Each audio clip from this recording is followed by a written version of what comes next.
السلام علیکم ورحمۃ اللہ وبرکاتہ نحمدہ ونصلی ونسلم علی رسولہ الکریم وعلی آلہ واصحابہ اجمعین اما بعد فاعوذ باللہ من الشیطان الرجیم بسم اللہ الرحمن الرحیم یا ایھا الناس اتقوا ربکم ان زلزلۃ الساعۃ شیء عظیم صدق اللہ مولانا العظیم۔ درود شریف پڑھیں اللہم صلی علی سیدنا مولانا محمد معدن الجود والکرم وآلہ وصحبہ وبارک وسلم۔ محترم سامعین، درس حدیث میں قیامت کے بعد میدان محشر کی حاضری کا تذکرہ چل رہا ہے۔ اللہ تبارک و تعالی محشر کی تمام تر مشکلات سے ہم سب کی حفاظت فرمائے۔ جو یہاں اچھے اعمال کیے ہوں گے وہی کل کام آئیں گے۔ ایمان اور اعمال صالحہ یہ دونوں ہی نجات کا ذریعہ ہے۔ اگر اچھے اعمال ہیں اور ایمان نہیں ہے تو بھی محشر میں پریشانی ہی پریشانی ہے، اور اگر ایمان ہے اور اچھے اعمال نہیں ہے تو بھی پریشانی کا سامان ہو سکتا ہے،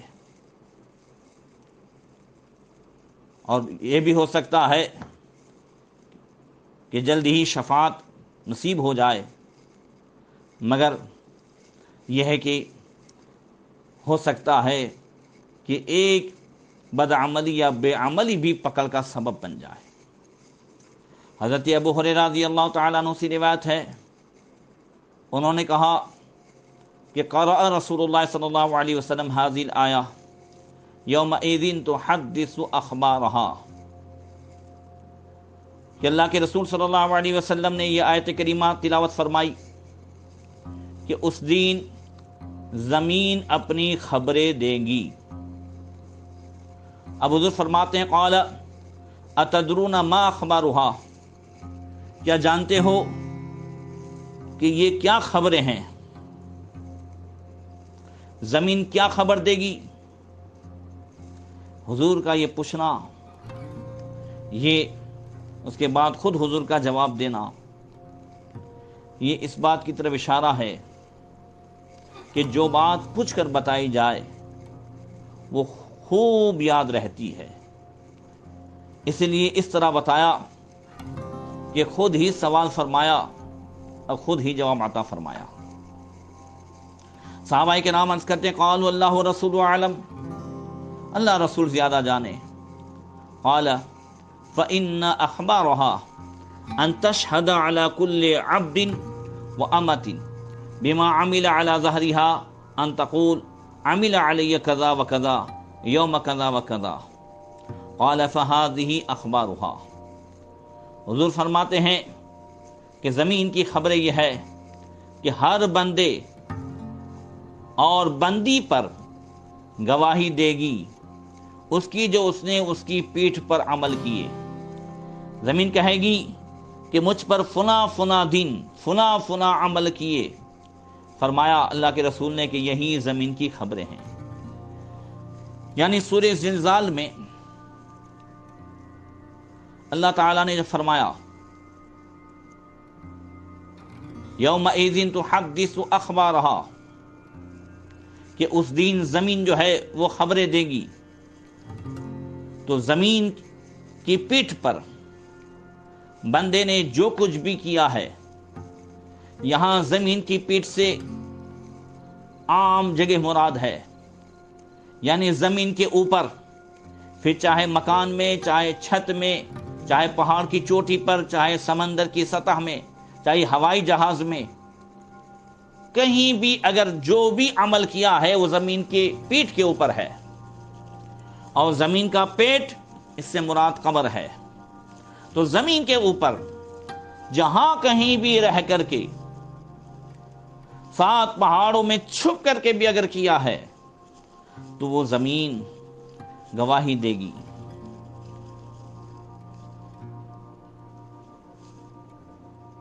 اس سے معلوم ہوا کہ زمین میں حواس ہے، حس ہے، یہ عمل کرنے والوں کو بھی پہچانتی ہے اور ان کے عملوں کو بھی۔ ایک اور حدیث میں اللہ کے رسول صلی اللہ تعالی علیہ وسلم نے، جیسا کہ حضرت ابو سعید خدری رضی اللہ تعالیٰ عنہ سے روایت ہے، فرماتے ہیں کہ قال خرج النبی صلی اللہ علیہ وسلم للصلاة فرأى الناس كأنهم يقتشرون قال اما انکم لو اکثرتم ذکرها ذم اللذات لشغلکم اما ارى الموت فاکثروا ذکرها ذم اللذات الموت۔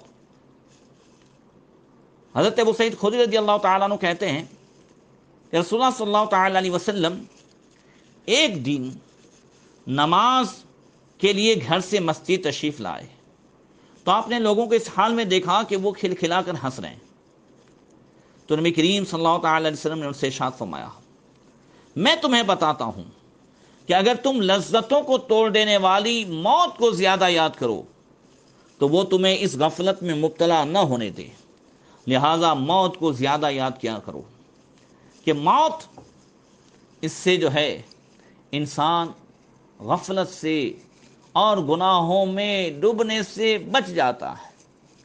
انسان کو جب یہ احساس ہو جاتا ہے کہ اگر یہ میں کروں گا اور اس وقت اگر یہ موت آ جائے گی تو میں کیا کروں گا، پھر آگے اللہ کے رسول صلی اللہ علیہ وسلم نے ارشاد فرمایا فَإِنَّهُ لَمْ يَأْتِ عَلَى الْقَبْرِ يَوْمًا إِلَّا تَكَلَّمَ فَيَقُولُ أَنَا بَيْتُ الْغُرْبَةِ وَأَنَا بَيْتُ الْوَحْدَةِ وَأَنَا بَيْتُ التُّرَابِ وَأَنَا بَيْتُ الدُّودِ۔ یہ اس حدیث میں زمین کی گواہی کی بات ہوئی تھی، یہاں قبر روزانہ انسان کو پکار پکار کے کہتی ہے۔ حضور فرماتے ہیں کہ حقیقت یہ ہے کہ قبر یعنی زمین کا وہ حصہ جس میں جو ہے آدمی مرنے کے بعد دفن ہوگا،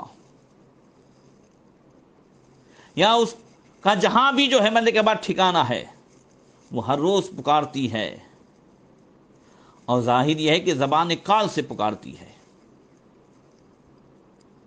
اور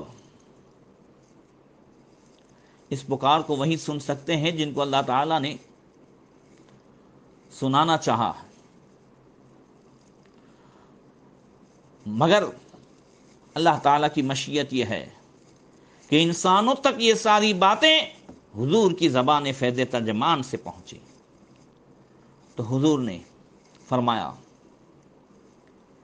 کہ قبر کہتی ہے میں انا بیت التراب انا بیت الغربہ، قبر کہتی ہے میں تنہائی کا گھر ہوں، میں غربت کا گھر ہوں، مسافری کا گھر ہوں، وَأَنَا بَيْتُ التُّرَابِ میں مٹی کا گھر ہوں، وَأَنَا بَيْتُ الدُّودِ میں کیڑے مکوڑے کا گھر ہوں۔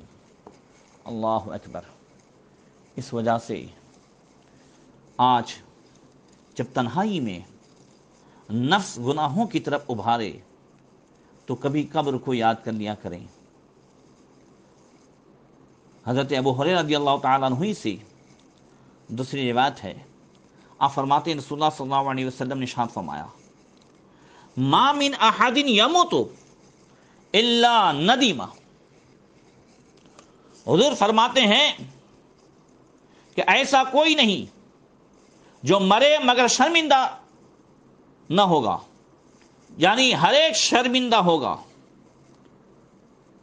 قالوا وما ندامت یا رسول اللہ، قال ان کان محسنا ندیما اللہ یکون ازداد وان کان مسیئا ندیما اللہ یکون نزعا۔ ترمذی شریف کی یہ روایت ہے۔ عرض کیا صحابہ کرام نے یا رسول اللہ اس کی شرمندگی کیا ہوگی؟ فرمایا اگر نیکوکار ہوگا تو شرمندہ ہوگا کہ اس نے زیادہ نیکیاں کیوں نہیں کی، اور گنہگار ہوگا تو شرمندہ ہوگا کہ اس نے گناہ کیوں نہیں چھوڑے، وہ گناہ سے کیوں باز نہیں آیا۔ لہذا ہر شخص کو چاہیے کہ موت سے پہلے زندگی کو، بیماری سے پہلے تندرستی کو، مشغولیت سے پہلے فراغت کو غنیمت جانے، جتنا موقع ملے وہ اللہ کی یاد میں گزارے۔ اعلیٰ حضرت فرماتے ہیں اترتے چاند ڈھلتی چاندنی جو ہو سکے کر لے، اندھیرا پاک آتا ہے یہ دو دن کی اجالی ہے۔ اور کسی شاعر نے کہا اس دنیا کا ایک ہی پھیرا، مڑ نہیں آنا دو جی بار۔ اس دنیا کا ایک ہی پھیرا، مڑ نہیں آنا دو جی بار۔ جو کرنا ہے کر لے یار ہو جا سمجھدار۔ کوئی شخص اگر اپنی ساری زندگی سجدہ سجود میں گزار دے تو بھی وہ کل قیامت میں کہے گا کہ یہ میری عمر اور زیادہ کیوں نہ ہوئی کہ میں سجدے سجود اور زیادہ کر لیتا، اور آج جنت میں اس سے بھی اونچا درجہ پاتا۔ اس فرمان عالی سے حضرات انبیاء کرام یہ الگ ہیں۔ انبیاء کرام کو ندامت نہیں ہوگی، وہ تو اس سے پاک ہے۔ اور حضور نے جو فرمایا اس میں کفار اور گنہگار سب داخل ہیں۔ کفار کو شرمندگی ہوگی کہ ہم مسلمان کیوں نہ بنیں، اور گنہگاروں کو شرمندگی ہوگی کہ ہم نیک اور پرہیزگار کیوں نہ بنیں، گناہوں سے باز کیوں نہیں آئے۔ مگر کفار کو اس وقت کی یہ شرمندگی کام نہیں آئے گی۔ اس لیے مسلمانوں جو وقت ملتا ہے، آج اس لاک ڈاؤن کے ماحول میں بھی ہم نے دیکھا کہ لوگوں نے کیرم بورڈ، پب جی، ٹک ٹاک میں ٹائم گزار دیا۔ جو لوگ آج تک وقت کی شکایت کرتے تھے، وقت کی کمی کی شکایت کرتے تھے کہ ٹائم نہیں ملتا ہے، ہمیں جو ہے نوکری اور ہمیں دنیا کی جھنجھٹیں، وہ گھنٹوں آج مہینوں سے فرصت پانے کے باوجود بھی، گھر میں رہنے کے باوجود بھی ایک سے ایک کھیل میں مشغول رہے۔ مگر اتنے تقریباً 3 مہینہ جو ہے لاک ڈاؤن رہا، مگر مجھے نہیں لگتا کہ 10-20% بھی ہمارے بھائیوں نے قرآن ختم کیا ہو، یا کسی نے 3 مہینے کے اندر ایک 25-50 ہزار درود شریف ہی پڑھا ہو، کلمہ شریف ہی پڑھا ہو۔ اگر 70,000 کلمہ شریف پڑھ کر کے رکھ دیتے تو بھی بخشش کا ذریعہ ہو جاتا۔ اپنے والدین کے لیے جو ایصال ثواب کر دیتے تو حدیث پاک میں ہے جو 70,000 مرتبہ کلمہ شریف پڑھ کر کے بخش دے تو اس کے لیے بخشش کا ذریعہ ہو جائے۔ ہم نے اسے بھی غنیمت نہیں جانا۔ اللہ کے رسول صلی اللہ علیہ وسلم نے ارشاد فرمایا نعمتان مبغون فیہما کثیر من الناس الصحۃ والفراغ۔ 2 نعمتیں ایسی ہیں کہ اکثر لوگ اس میں غافل ہیں، بے خبر ہیں۔ جب وہ نعمت ہاتھ سے چلی جاتی ہے تب اس کا احساس ہوتا ہے، اور اسی احساس کا تذکرہ اللہ کے رسول صلی اللہ علیہ وسلم نے اس حدیث پاک میں کیا۔ وہ 2 نعمتیں کیا ہیں؟ فرمایا صحت والفراغ، ایک تندرستی اور دوسرا فرصت، ٹائم، وقت۔ یہ ہمارے پاس ابھی ٹائم تھا مگر اس کا احساس نہیں ہوا، اب احساس ہوتا ہے یہ کر لیتے، وہ کر لیتے، یہ کر لیتے، وہ کر لیتے۔ اگر ہم کچھ آن لائن جو ہے دینی معلومات ہی سیکھ لیتے، اپنے آپ کو اگر دین سیکھنے میں ویست کر لیتے تو بھی بہت سارے گناہوں سے بچ جاتے۔ میں نے خود لاک ڈاؤن کے اس دوران بہت سے گروپس میں کئی کتابیں ڈالیں، اللہ بہتر جانتا ہے کتنوں نے پڑھی۔ غرض کہ ہم ایک طرف شکایت کرتے ہیں ٹائم پاس نہیں ہوتا، ٹائم پاس نہیں ہوتا، اور جب دین کا معاملہ آتا ہے تو ہم کہتے ہیں کہ ٹائم نہیں ملتا۔ شیطان کا وہ حربہ ہے جس نے ہمیں دین سے بہت دور کر دیا ہے۔ کل اس کا احساس ہوگا کہ کاش ہم نے یہ ٹائم اللہ کی یاد میں گزارا ہوتا۔ اللہ اکبر۔ ایک اور حدیث میں اللہ کے رسول صلی اللہ تعالی علیہ وسلم نے فرمایا اس حدیث کو ایسے ہی ترجمے سے سنا دیتا ہوں، پھر انشاءاللہ تعالی قرآن کی ان صورتوں سے تفسیر بیان کی جائے گی۔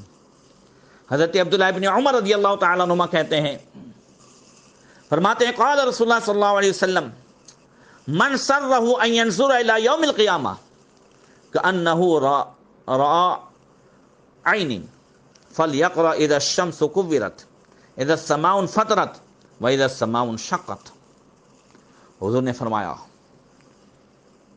کہ جس بندے کو یہ پسند ہو کہ قیامت کا دین آنکھوں سے دیکھ لے، یعنی آنکھوں کے دیکھنے کی طرح دیکھے، تو قرآن پاک کی یہ تینوں صورتیں ترجمہ و تفسیر کے ساتھ پڑھے، اذا الشمس کورت اور اذا السماء انفطرت اور اذا السماء انشقت۔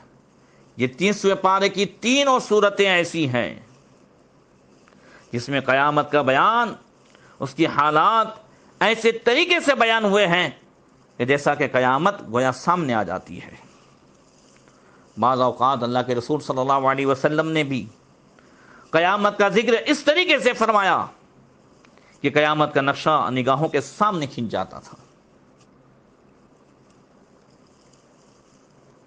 اللہ تبارک و تعالی ہم سب کو قیامت کی تمام تر جو ہے مشکلات سے محفوظ فرما کر اپنے حبیب صلی اللہ علیہ وسلم کا پیارا وہ رحمت بھرا دامن نصیب فرمائے۔